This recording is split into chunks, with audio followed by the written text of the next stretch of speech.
It is time now for Money Power Politics. Keeping an eye on the markets this morning as they open, the Dow up on news of the United States and China both making concessions on their tariff standoff, also known as the trade war. President Trump tweeting he will delay a tariff increase from October 1st to October 15th, calling it a gesture of goodwill. Joining me now, President and CEO of the National Retail Federation, a dear old friend of mine, Matthew Shea. Matt, great to see you. Hi, and Politico Stephanie. Chief Economic Correspondent, also a friend of mine. Don't mean to dog on you, Ben. Ben White. So, Ben, you know what? Because I was so excited to see Matt, I'm going to let you go first. Are either of these signs, do they show meaningful progress here? Well, they show a little bit of a cooling off of tensions. We've seen this so many times before where it heats up, then it cools off, and President Trump decides that, you know, maybe the economy's taken kind of a hit from these tariffs and my numbers aren't looking that great, so I'll make a little bit of nice with China and maybe we'll get some deal down the road. I don't know if it fundamentally changes the picture at all. All he did was bump them back by 15 days and not say that he's going to take off the tariffs that would go into effect in December 15th on all these consumer goods. We're no closer to an actual deal. The Chinese aren't closer to giving in on some of these structural demands. So, you know, it's a good day maybe for easing of China tension headlines and the markets, but there's no fundamental change here. But when I look at China's exemption list, shrimp, cancer products, this seems like things they need.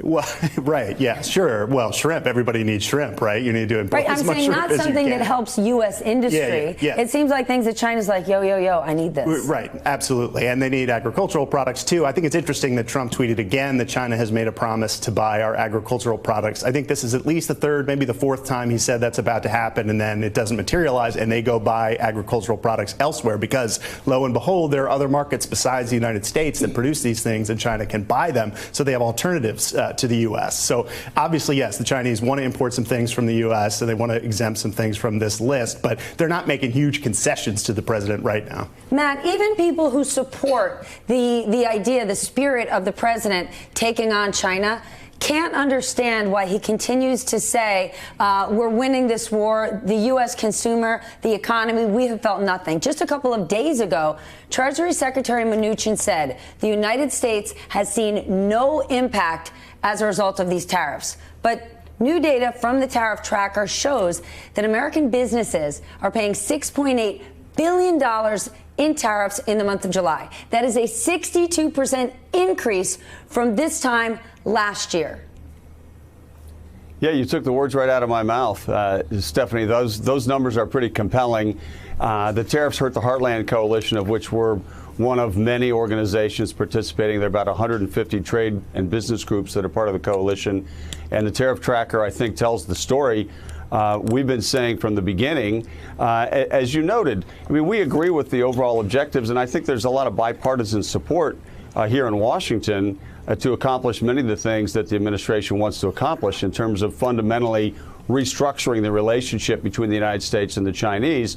So there's support for the strategy or the objective. There's not a lot of support, I think, for the tactic. And the tariff tracker shows the kind of impact. And there were some numbers that came out yesterday. I think Mark Zandi of Moody's did an analysis that up to 300,000 jobs have been lost. That tracks very closely with our assessments.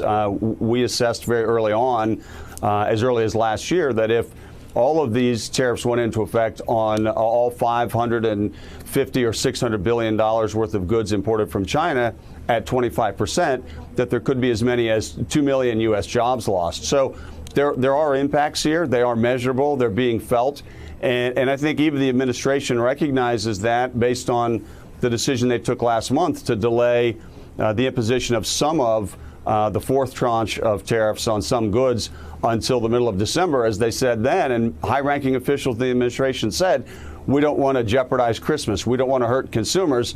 So I think that's an admission and a recognition that there is impact. And our view is that we're starting to see it now. And so getting the Chinese and our U.S. negotiators back to the table in the near term, we think, is a positive sign. And we hope that, you know, we can hit a couple of singles before we try to hit home runs and get a little momentum to actually make progress. Ben, could the president pay a political price? 300,000 jobs could be 450 by the end of the year. And the president has very rarely said this thing could hurt in the short term, but in the long term it'll work. He said, nope, trade wars are easy to win, we're in good shape. Yeah. Could it end up really hurting them? Because there's no farm aid package for all of these individual jobs. Right. No, absolutely. It could wind up hurting him. I think it's already hurting him. If you look at any of the major national polls now, his approval ratings on the economy are going down. And that is partly a result of people being aware that the tariffs and the trade war are hurting U.S. manufacturing, and people are worried about paying higher prices on consumer goods, as Matt was talking about. That's why they delayed the Christmas time ones. And yes, it's going to hurt him politically if job growth goes from where it was, which was 200,000 plus. It's now more like 150,000. Zandy and others have suggested it could be down to 50,000 to 0 later this year and into next year. That's not entirely because of the trade war. There's other things going on in the global economy that are slowing everything down. But a big piece of it in the United States is manufacturing in recession, consumers worried about higher prices, retailers not hiring as many people, and that is all down to the trade war. Trump is aware of that. The administration is aware of that. They have to do something about it. Matthew, while I have you, I've got to ask. There's a new campaign urging retailers to end their relationship with the NRA. Inaction in Congress has pushed gun control activists to look elsewhere for change. Are retailers the answer to gun control, or part of the answer? Well, Stephanie, I think the first thing we have to acknowledge is we have a uniquely American tragedy here, and the violence caused by guns really is a tragedy. There are 400 million guns in the United States. That's more guns than people. There's nothing wrong with that in and of itself if we have the right regulatory framework and we ensure that that regulatory framework is fully funded and fully implemented and fully executed. And we know there have been very tragic examples of instances in which some of the perpetrators of these mass shootings were people that had in their background and in their history the kinds of things that should have caused red flags and should have caused them to not be permitted to get a firearm. So it's an emotional and a complex issue. We're very proud of the decisions that a number of our member companies have made to pull assault rifles and high-capacity magazines and handguns off the shelves. So that's positive. So certainly there's a role to play, and our members are going to make the decisions that make sense for their members, for their team members, their associates, their customers. But we have 25,000 members, and maybe 6 or 8 or 10 sell guns, and those that do, it's a smaller part of the business, and they're selling shooting sports equipment and hunting equipment. They're by and large not selling these guns. So the statistics I've seen from the Brady Center and from former Congresswoman Gabby Giffords Center on gun control show there are nearly 160,000 federal firearms licenses out there. And if you have a federal firearms license, you can purchase any kind of weapon in the mail at wholesale cost with no background check. And that's to say nothing of private party sales, gun shows. So this is a very complex issue, and we're happy to play the role that we can play. But the solution, I think, really lies with Capitol Hill, state legislatures, elected leaders, to enforce what we've got on the books, to put the right kinds of new laws on the books if we need them, to fund those existing laws to ensure they're executed, because we alone can't solve this problem. This is a much bigger problem than that. Hey there, I'm Chris Hayes from MSNBC. Thanks for watching MSNBC on YouTube. If you want to keep up to date with the videos we're putting out, you can click subscribe just below me, or click over on this list to see lots of other great videos.